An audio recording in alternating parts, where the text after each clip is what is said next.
हाय दोस्तों, मैं हूं ज़हूरुद्दीन ख्वाजा और आज हम बुक रीडिंग करते हैं secret of pivot boss by Franklin O Ochoa Hindi में।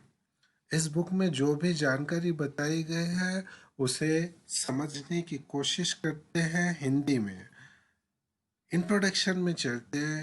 फ्रैंकलिन ओचोवा 20 जून 2008 को डाउ जोन्स के बारे में अनुमान लगाते हैं कि डाउ 8385 तक जा सकता है, जबकि डाउ जोन्स ट्रेड कर रहा था 11842 पर।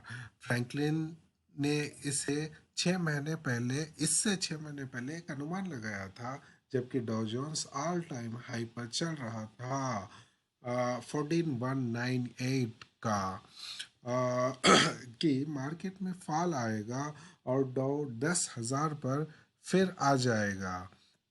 उस वक्त पर बहुत सारे इन्वेस्टर्स और ट्रेडर्स फ्रैंकलिन पर अननेसेसरी मार्केट में डर क्रिएट करने का इल्ज़ाम लगाते हैं। फ्रैंकलिन का कहना है कि पैनिक क्रिएट करना उनका मकसद नहीं था, बल्कि वो जो भी कह रहे थे वो उनकी एनालिसिस पर बेस था, जिसको उन्होंने पब्लिक में डेली मार्केट न्यूज़लेटर के ज़रिए से रखा था। सॉरी। फिर 6 मार्च 2009 को डॉव कोलैप्स करते हुए क्लोज देता है 6469 का, जो कि नियरली 45% है जिनके जून 20 के अनुमान के मुकाबले में। जो कॉन्सेप्ट्स और टेक्निक्स का इस्तेमाल करके इन्होंने ये जो फॉल प्रेडिक्ट किया था वो सब इस बुक में उपलब्ध है।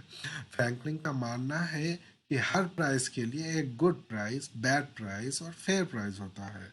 इस बुक में जो टेक्निक्स और कॉन्सेप्ट्स हैं वो आपको मदद करती है बेस्ट प्राइस फाइंड आउट करने में। प्रोफेशनल ट्रेडर्स जो टूल्स यूज़ करते हैं वो प्योरली प्राइस के बेस पर होते हैं। प्राइस एक लीडिंग इंडिकेटर है। इस बुक में आपको बेस्ट इंडिकेटर्स जो अवेलेबल है ट्रेडर्स के लिए उसकी जानकारी मिलेगी। एग्जाम्पल देते हैं मनी जोन, फ्लोर पिवट्स और कैमेरिला इक्वेशंस का। फ्रैंकलिन का मानना है कि जो भी ये इंडिकेटर्स को समझ कर ट्रेड करेगा उसे अच्छा मुनाफा होगा। ये indicators independently as a road map to trade का काम करते हैं। इसका combination as a GPS navigation जैसा काम करता है।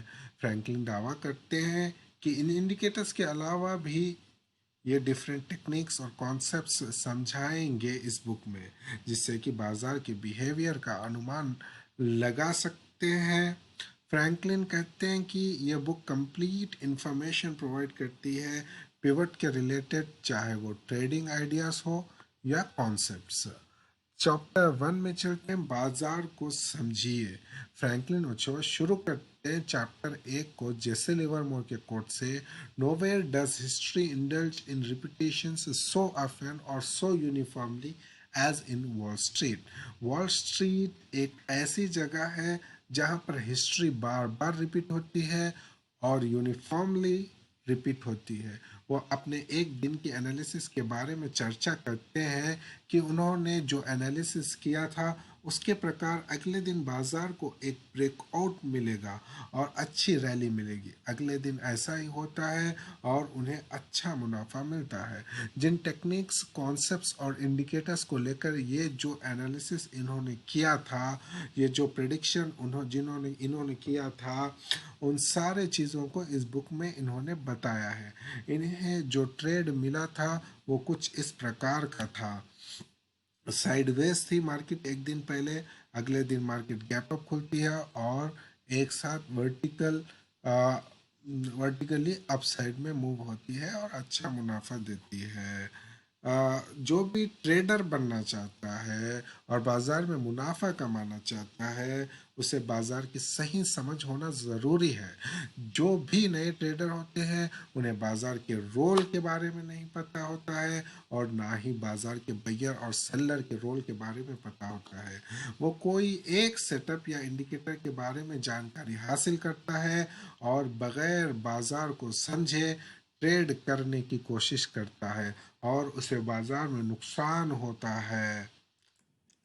शेयर बाजार से पैसा कमाने के लिए मार्केट के मूवमेंट की सही जानकारी होना ज़रूरी है। इस बुक में आपको बहुत सारे डेफिनेशंस, कॉन्सेप्ट्स और सेटअप्स मिलेंगे, जिसकी जानकारी के साथ उसे सही तरीके से समझना ज़रूरी है। अगर हमें ये पता चल जाए कि बाजार का जो भी मूवमेंट हो रहा है वो क्यों हो रहा है, तब हमें बाजार के अगले मूवमेंट का सटीक अनुमान लगाना बहुत आसान हो जाएगा। और इस बुक में जो भी कॉन्सेप्ट्स बताए गए हैं उसके आधार पर हम सटीक एंट्रीज और एग्जिट्स ले सकते हैं। बाजार को समझने के लिए हमें ऑक्शन प्रोसेस को समझना ज़रूरी है। चलिए देखते हैं ऑक्शन प्रोसेस क्या होता है। तो ऑक्शन प्रोसेस, बाजार वो जगह है जो बायर्स और सेलर्स के बीच ट्रेड कंप्लीट करने की सुविधा प्रदान करता है। बाजार ऊपर या नीचे की तरफ जाता है जहां पर उसे बायर या सेलर मिलते हैं, तब वो ट्रेड को कंप्लीट करता है।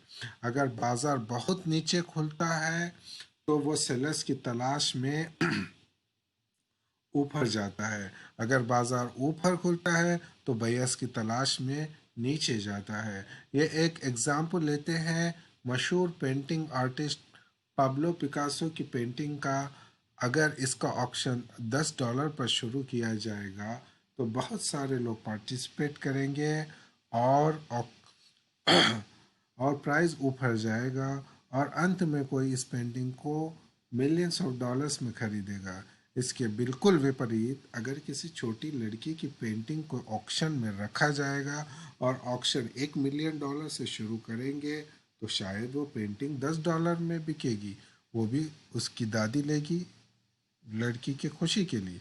ये एक एग्जाम्पल लेके बताते हैं कि हमें जब पता चलता है कि बाज़ार अंडर वैल्यूड होगी, हमें शेयर खरीदना चाहिए, और जब प्राइस ओवर वैल्यूड होता है हमें शेयर बेचना चाहिए। एक और एग्जाम्पल लेके ऑथर बताते हैं कि जेनिफर, जो कि एक बेकरी के ओनर हैं, उन्होंने नया नया बेकरी ओपन की है और उन्हें अंदाज़ा नहीं है कि उनके केक का सही दाम क्या है। तब वो केक का प्राइस $20 पर पीस रखती हैं और पहले हफ्ते में 100 केक बिक जाते हैं। इससे इन्हें पता चलता है कि इनका प्राइस बहुत कम है। अगले हफ्ते में वो केक के प्राइस को $30 पर पीस करती है और देखती है कि फिर से 100 केक की बिकवाली हुई है।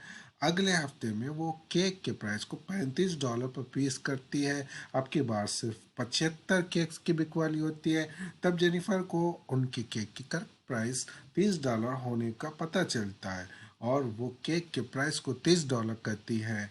इसी तरह बाजार का प्राइस ऊपर या नीचे होता है अपने बिल्कुल सही प्राइस पर पहुंचने के लिए। ये प्रोसेस बाजार में लगातार चलता है। हमारा अगला टॉपिक है types of buyers and sellers. बाजार में दो प्रकार के बायर्स और सेलर्स होते हैं। ये दोनों के बीच के अंतर को समझने पर हमें प्राइस के मूवमेंट का और बाजार के व्यवहार का अनुमान लगाना आसान हो जाता है। ये दो बायर्स और सेलर्स है: रेस्पॉन्सिव बायर सेल और सेलर, इनिशिएटिव बायर और सेलर। जो भी बाजार में प्राइस मूवमेंट होता है और हम ये अनुमान लगाने में कामयाब होते हैं कि ये मूवमेंट रेस्पॉन्सिव बायर या रेस्पॉन्सिव सेलर के कारण है या इनिशिएटिव बायर या इनिशिएटिव सेलर के कारण है, तब हम बाजार के अगले मूवमेंट का सटीक अनुमान लगा सकते हैं। सॉरी। रेस्पॉन्सिव बायर वो है जो बाजार में एंट्री करता है जब मार्केट अंडर वैल्यूड होती है। इनिशिएटिव बायर वो है जो बाजार में एंट्री करता है जब मार्केट अपने वैल्यू पर या उसके ऊपर होता है। इनकी एंट्री के बाद प्राइस काफ़ी एग्रेसिव मूव करता है। रिस्पॉन्सिव सेलर वो है जो बाजार में एंट्री करता है जब मार्केट ओवर वैल्यू होता है। इनिशिएटिव सेलर वो है जो बाजार में एंट्री करता है जब मार्केट अपने वैल्यू पर या उसके नीचे होता है। इनिशिएटिव सेलर जब बाजार में एंट्री करता है जब प्राइस काफ़ी एग्रेसिवली मूव करता है। हमारा नेक्स्ट टॉपिक है recycling market days. Recycling market days, Franklin ओचोआ का कहना है कि किसी भी दिन के बाजार के मूवमेंट यूनिक होता है, लेकिन वो क्लोन होता है हिस्ट्री में किसी एक दिन का। ट्रेडर की साइकोलॉजी और ह्यूमन साइकोलॉजी हमेशा सेम रहती है, इसीलिए बाजार में टेक्निकल एनालिसिस सही तरीके से काम करता है। नए ट्रेडर्स और बहुत सारे एक्सपीरियंस ट्रेडर्स भी इस बात को समझ नहीं पाते हैं और ये कॉन्सेप्ट को अपने ट्रेडिंग एनालिसिस में नहीं रखते हैं, लेकिन जब इन्हें इसकी इम्पोर्टेंस का पता लगता है, वो ट्रेडर्स मार्केट के मूवमेंट का पहले से सही अनुमान लगाने में कामयाब होते हैं। फ्रैंकलिन ओचोवा गाना सुनने का एग्जाम्पल लेकर समझाते हैं। जब हम किसी गाने को एक बार सुनते हैं तो उसकी लिरिक्स हमें याद नहीं रहती, और अगर हम इस उस गाने को बार बार सुने और हज़ार बार सुने तो उसकी धुन हमारे दिमाग में समा जाती है, और हम गाना शुरू होने के बाद अगले लिरिक्स को पहले से ही गुनगुनाना स्टार्ट कर देते हैं। अंताक्षरी गेम में जैसे एक राउंड होता है, चंद सेकंड्स के लिए धुन बजाई जाती है और हमें गाना पहचानना होता है। अगर हम उस गाने को हजारों बार सुने हैं तो हम 2 सेकंड की धुन में हम गाने को पहचान सकते हैं। इसी तरह जब हम बाजार को समझ जाएंगे, इनिशियल मूवमेंट देखकर बाजार का अनुमान लगाने में हम कामयाब होंगे। Recycling market days में trading is a game of reputations.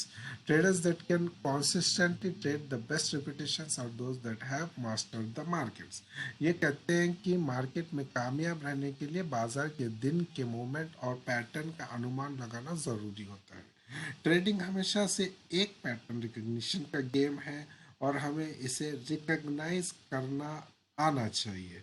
इस बुक का अगला पहलू बहुत इम्पोर्टेंट है, जिसके समझना बुनियाद की तरह काम करेगा इस बुक के आगे आने वाले सारे टॉपिक्स को समझने में, और वो है टाइप्स ऑफ मार्केट डेज।